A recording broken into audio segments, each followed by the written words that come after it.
It's day 11 of my challenge. I'm trying to reach the rating of 2000 before the end of the year. And today there are 420 points left. Let's go. Let's go. We play e4. I think I will stick to this opening forever. Okay, we're playing against the Scandinavian. I'm not a fan of this opening because the queen is out too early and now the knight is already attacking the queen. Now the queen is giving me a check. This is not the best move. I have to decide how to cover. So if I cover with the bishop, the idea is that this bishop will go out. If I go with the knight though, I'm blocking the bishop. That's why I go here, and if the bishop goes out, pinning my, well, attacking my bishop, which is already pinned, I can play a move like d4. Okay, now I'll show you why the Scandinavian is a bad opening. Well, it's not like a bad opening, it's not that you can't play it, but I don't recommend you this opening because you're always ending up in a position where you're just a little bit worse. Now I go for the center. I have a pawn in the center. Black has no pawns in the center. White has 3 pieces developed. Black has now 1 piece developed. I'm already ready to castle, and black is in a big delay of development. So I'm not a big fan of this opening. I don't know how else to say and to explain that. Okay, so now they have to hurry up. Okay, what is the good side? The positive side of the Scandinavian? Well, this is a very solid opening. Even if black will end up with a slightly worse position, they are far from being lost. So it's going to be still a big fight. I think I will bring a rook to the center and develop, improve all my pieces. I like this move before developing the knight. Usually this square is slightly weak, but this works really well. I will go with the knight here. Knight to the center of the board is always very strong. And the point is that I want to develop this bishop, but I didn't have a square, you know? I cannot go in those 2 squares. So I first go with the knight here because I want to bring my bishop there. Yup, there we go. And now I'm threatening already some very strong discovery attacks. For example, if the queen stays here, and I don't know if the queen can run away, I can go with the knight on g6. I'm protecting my bishop with the knight. Yeah, I was thinking like if the queen wants to run away, it needs to go there. But now I can take and the king has to take back. And that's not really great. Okay, I think we're going to take here. Yeah, there we go. This is a chance of a lifetime. Now the king can no longer castle and the king is going to be stuck in the middle of the board. That's already a success. Now there is this pawn hanging.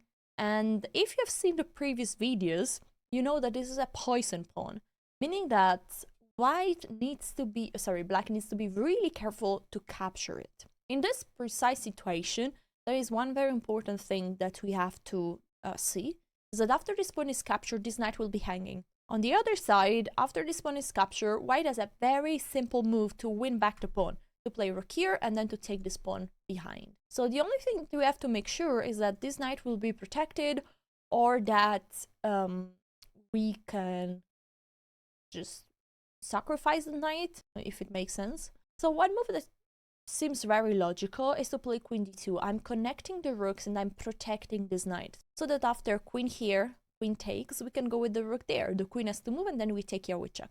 But we have to be a little bit more concrete, because after this, queen takes this, the queen can take this pawn, offering the trade of queens. Now I take here with check, which makes sense, and the king can move in basically 3 squares. If the king goes here attacking my rook, I see that I can give a check, the king has to move again, and then my pieces are protected, and I can, if I don't want to trade the queens, move the queen away, for example on e3. And in a position where the king is exposed, I don't want to trade the queen, so that's very important. Now, what other options do we have? One move that we need to consider is a sudden breakthrough, d5. Because the king is here, so maybe we want to exploit that. The problem of d5 is that this bishop would be hanging, and I'm not sure if it's good enough to allow this. Well, actually, after pawn pushes this, we take here with check, and this is a double check. Double check by the pawn here and by the queen here. So the king has to be moved, and the king has like 1, 2, 3 squares to go. If the king goes there or there, I'm sliding my queen here and then taking there, and it's going to be mate. For real. It's gonna be lit. So after this, I think like, okay, so let's say queen takes. I take here. The king goes there. I again have a check. The king runs here. And there, I'm not sure. Well, I could still take there. I'm attacking the rook, and the rook could move here, and then I don't have much. But I could also push, and then I'm promoting the pawn. And this is really funny. So bing, boom, bam. The king hides here, I give a check. The king goes there, and I push the pawn. Can the pawn being stopped? This is a move. E5 is smart. E5 is really smart. Okay, so this probably doesn't work. I also invested lots of time to calculate that. So I think I will stick to my previous move, the move Queen d2, making sure that this knight is protected. And now black needs to be also careful, because if the king would move to a square where the knight would give a check, they might lose the queen. Okay, developing the knight is definitely a great idea. I need to improve my pieces even more, and I'm thinking about playing bishop here. I like it. Bishop here. The bishop is better on this diagonal. I'm improving my rook. This is what usually you have to do in this kind of positions.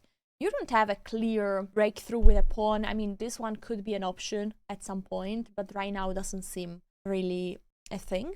So we have to make sure that all the pieces are in the most active squares, especially the king.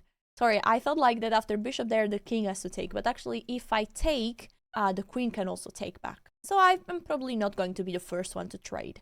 I could play bishop here and saying like, okay, if you want to trade, I'm taking back, attacking the knight, giving a check. And the knight needs to go there, and maybe I can at some point play a move like c4. On the other side, I'm looking at the move a3, and I'm going to play that. Or maybe not. Ooh, because they can first take there. Ouch. Okay, anyway, we have a good position, even if we end up losing 2 pawns. No, for real. Because after bishop takes intermezzo, I'm taking back with the queen. Oops. And if the queen takes here, my knight is hanging, right? That's a little bit of a problem. But I can go with the knight there and then sliding here with the knight to give a check. That's why my opponent is not even taking. Okay, that's interesting. I might go there attacking this pawn. I like it. There is a pawn hanging, but don't you dare taking it. Because my rook is sliding here, and then the queen and the king are in big danger. By the way, my opponent is really playing well. Really, really a good game. And I have noticed that this knight nearly doesn't have a square to go.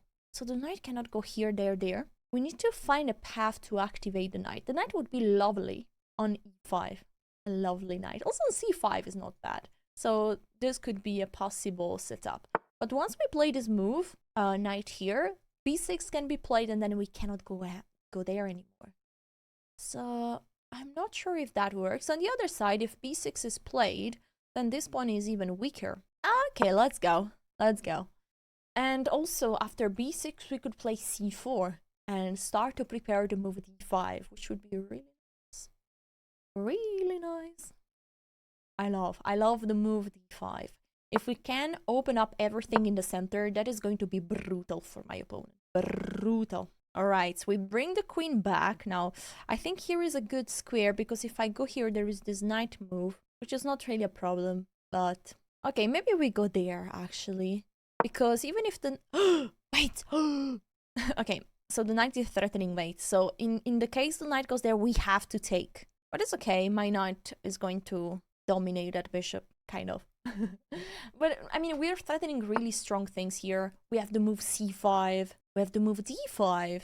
Now, I don't know which to choose. They both look so good. The question is, should I first bring the rook here? I think not, because there is this move that is oop, double attack the rook and the knight. So maybe not immediately. So if we play this, the queen is moved, we take there, the pawn takes, and we don't have much. So probably this is the move that we're going to play. But if we... I mean, bing, boom. So bing, boom, bang. And the knight takes. We take, the queen takes, and we pin. So the pawn has to take. How is this? I mean, maybe we first go with the knight here. Yeah, and then we are going to play this. Also, we could play like this. We prepare the move d5, and then we can go with the rook here without having to worry about this move. Yeah, the king is running out, but now, boom. It's time. Because this pawn is also pinned, so the pawn cannot take, and it's a very good moment to exploit it. Now, we are threatening to win a pawn, so probably they have to take. We take back with the pawn because we want to be able to take that pawn. And we're also threatening knight b5. The rook can slide here or on the d5. The c5 is looking also juicy because the rook could slide even to the 7th rank, which is lovely. We're going to take there and open up everything. and this king is feeling really shaky. Can you see the tears of the king, the sweat of the king? I don't know which move black is going to play here. Maybe king f8 trying to run away. Okay, they try to trade the queens. That's honestly a good idea, but you know, I'm not going to trade the queens. I'm going to bring my queen to the middle of the board. Yeah, here. So from here, my queen, my dear lovely queen, is also attacking this knight, this bishop. Sometimes you have to understand that I say things that are completely out of mind. Sometimes I say the king in the endgame needs to go to the king. My brain, brrr, I don't know why. I'm confused. I'm a confused person. Well, actually not. In my mind is everything clear. The problem is that the expression is sometimes confusing, but I try to keep the things simple. Now, for example, if I move this, let's start with order. I can't take here anymore because even if this pawn is pinned, this pawn is now protecting. Great. Then I noticed that this knight is protected just by the king. So the first move I was considering is to push here, give a check. But after this, the queen can take. And if I take, there is no longer anyone attacking this. That's why I'm playing rook here. And I'm preparing the move d6.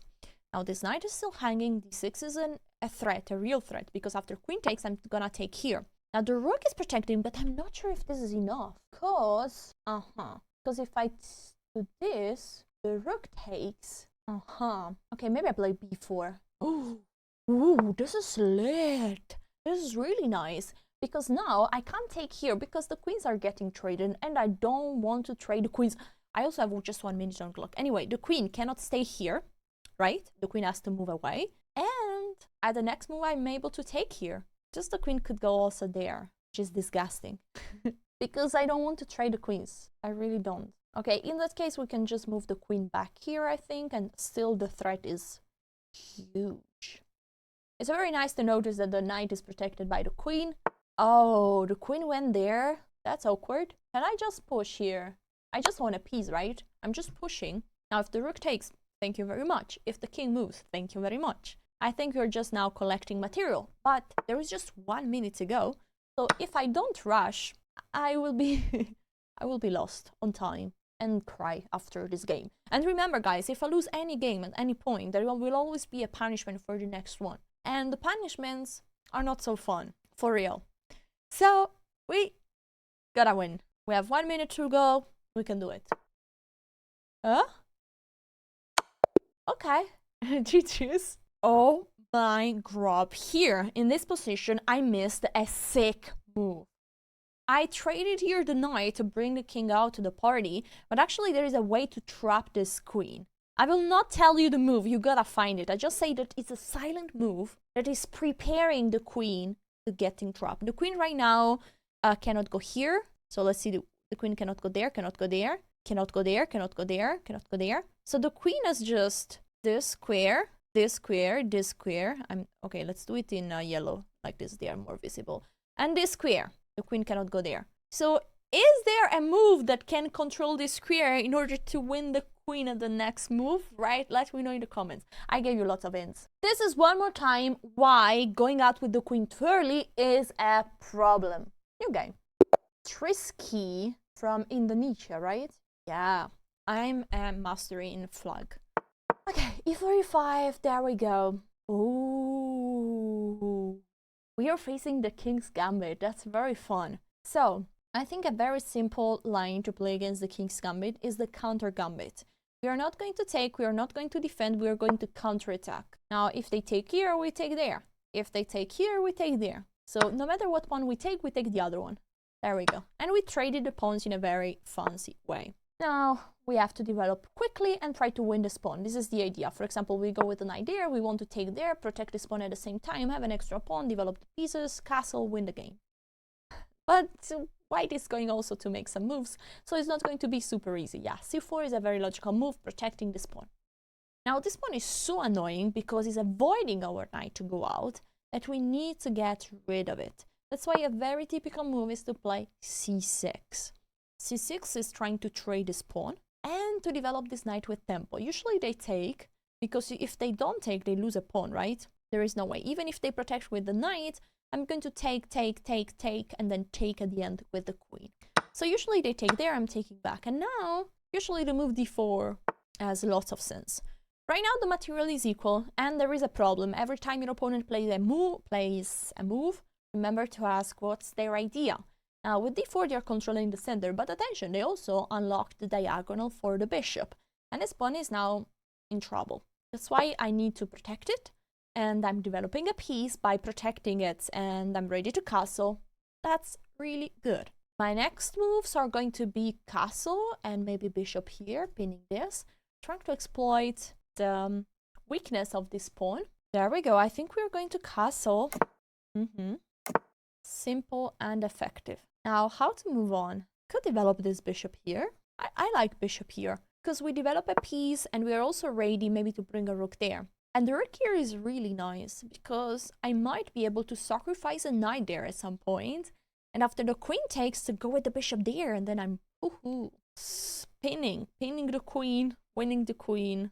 It's a nice skewer, lovely. Of course, before taking there, I will need to take this knight first.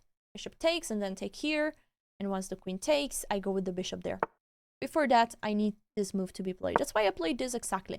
Now, I see that there is bishop there, which would be protecting this pawn one more time. But once this knight is developed there, the problem could still be there. Okay, let's also bring the other rook to the party. And if the knight goes there, we might have the tactic, winning the pawn. But I might simply go with the knight there. Oh, wow. They played this move. I'm impressed. Truly impressed. That's really smart. They are not waiting. So now this knight could be moved here. Bishop takes, and then this bishop is in trouble. So this, that, if I take, we takes. So I'm trying to evaluate if this move is actually possible or if I just lose a piece. Bing, boom, and they take there. Okay, so this move is not possible. That's why I will maybe play this check first. But then where do I go with the knight? Okay, another move could be to simply take there. I'm having some fun ideas. I mean, this check looks so strong. You know, bishop here, the king moves, the knight goes there. We sacrifice this pawn, and then maybe we have some crazy checks there. The problem is that I cannot go then at the end with the queen here giving mate, because there is the knight, there is the pawn. So that fun thing there doesn't work. This check needed. I could also take here, bishop takes, and then go with the knight there. This is possible. And the more I see, the more I like it. I will take here. Yeah. If the pawn takes, I'm going to take back just with the bishop, so that shouldn't be good. I would win a pawn. If the bishop takes, I'm going with the knight there, and I'm attacking this bishop. Usually I say don't give up the bishop pair in open positions. But in this case, I'm attacking with the knight here. I'm attacking this bishop, and I think I'm winning the bishop pair back immediately, unless they go back here. But in that case, I could bring my bishop here, giving a check. The king moves. I bring the knight there. I'm threatening knight f2. I'm threatening knight here. I'm threatening queen h4. I mean, that would be powerful knights, really strong knights. So I'm not sure if, yeah, that's a good idea. I like it.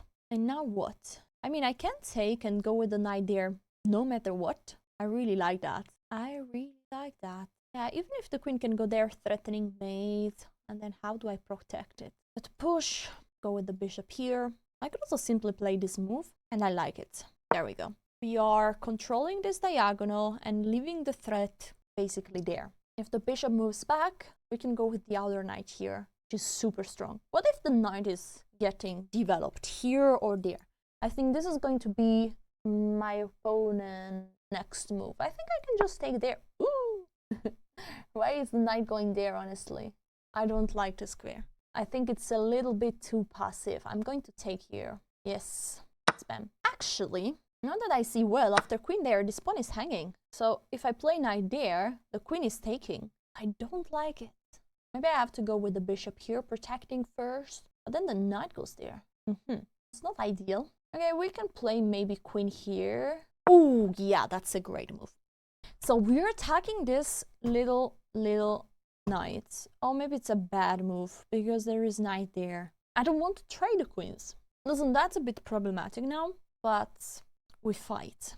Because knight there is really annoying. I have to move the queen. The queen has to move, and then this pawn will be hanging. And I don't like to move this pawn, because then there is counterattack on this file. I cannot move my knight. This pawn would be hanging. Man. Okay, I'll go here with the queen, because at least I kept this bishop sorry, it is knight protected. If not, the bishop would take, and then my pawn structure is disgusting. Okay, so we can still do it, even if this pawn is falling. We have some very nice moves, like rook here, attacking the queen, and then we bring the other rook. That's it. Also, yeah, I think rook here is going to be the move. Let's activate the pieces. Let's go. Yeah, the queen is attacking the rook, and now also this piece is hanging. I'm in a big amount of trouble. Huge amount of trouble. Okay, let's go here. The nice part is that, yeah, we shouldn't lose the pawn, right? If they take, we can take with the queen, bim bum bam, and the rook cannot take because we have this check. Actually, the rook can take. Oi boy. Oi boy. That's terrible. Okay, let's go here. It's all under control, don't worry.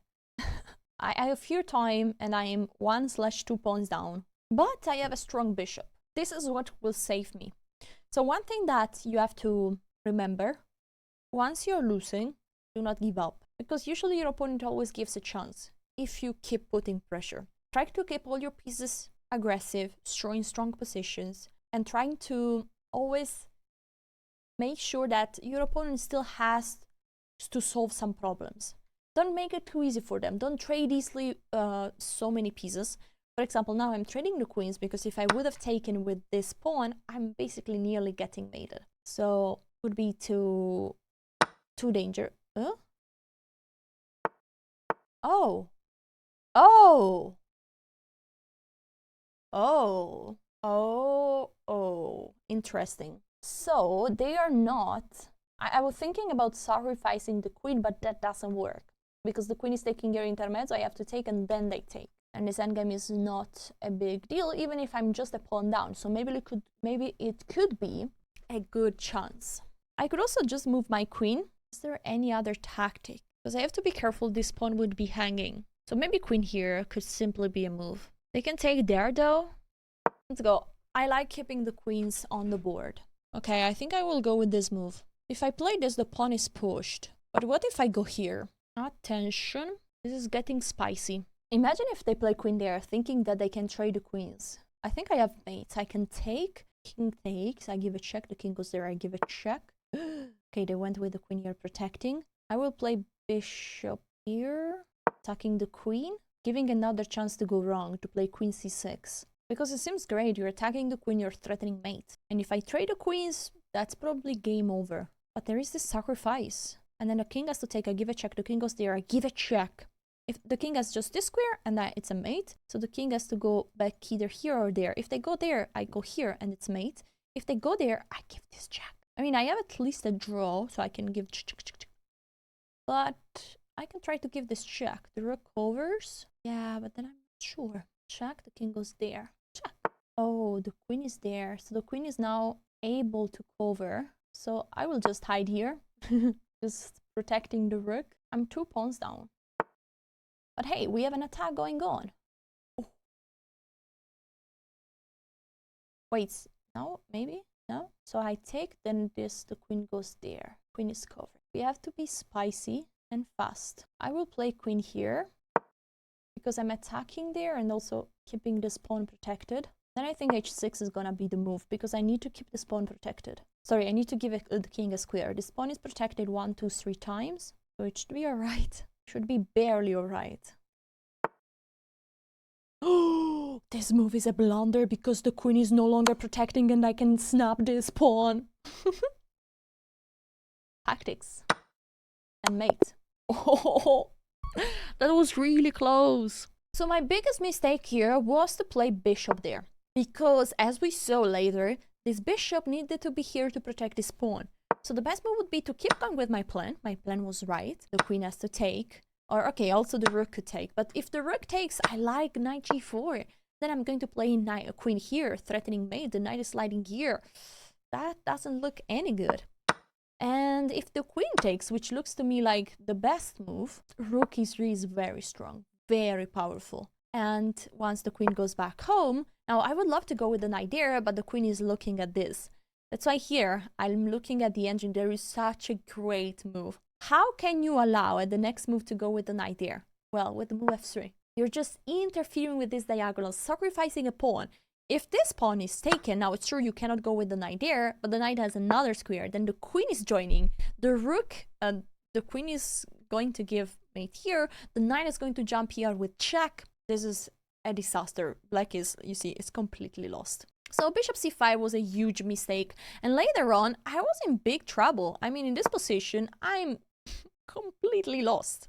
But hey, this was the mistake of a lifetime, because that's a brilliant mating too. Hope you guys enjoyed these very intense games. If yes, remember to like and subscribe. See you tomorrow for day 12.